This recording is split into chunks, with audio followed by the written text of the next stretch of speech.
Сәлем достар, баршаңызға менің жаңа видеома қош келдіңіздер. Бүгін біз сіздермен дәл осындай табиғи үй жағдайында шырын дайындайтын боламыз. Дәл осы рецептпен жасап көріңіздер. Каналыма тіркелмеген болсаңыздар тіркеліп, видеоны жатса лайк, комментарий қалдыруды ұмытпаңыздар. Ең алдымен өріктеріміздің барлығын жуып тазалап, сүйегінен ажыратып алатын боламыз. Бұл шырын үшін өріктеріңіздің қатты пысқан және езілген түрі өте керемет жарайды.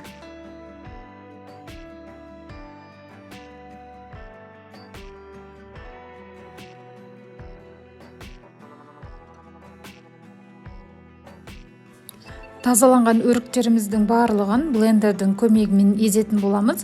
Блендерларыңыз жоқ болса, ет тартқыштан өткізсеңіздер де болады.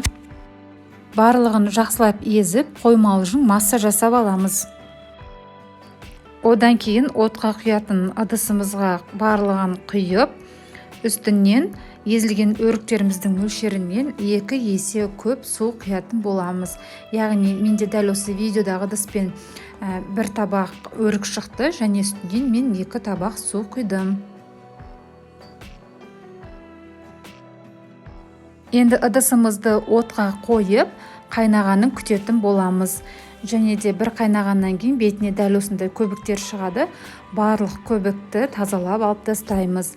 Одан кейін үстінен қантымызды салып, тағы да 15-20 минут қайнататын боламыз. Қантты сіздер өздеріңіздің өріктеріңіздің тәттілігіне қарай салатын боласыздар. Менің өрігім тәтті болғандықтан мен тек 500 грамм қант салдым, яғни 2,5 килограмм өрікке 500 грамм қант салдым. Дәл осы шырынды сіздер алдын ала буланған банкіге құйып, қысқыға сақтасаңыздар да болады. Мінекей, және де мен осындай мякотін, яғни ішіндегі қылтанақтарын, қабықтарын сүзіп тастадым.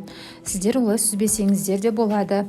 Барлықтарыңызға ас болсын, өздеріңіздің балаларыңызға жасап, жазды күнгіге қуансаңыздар болады.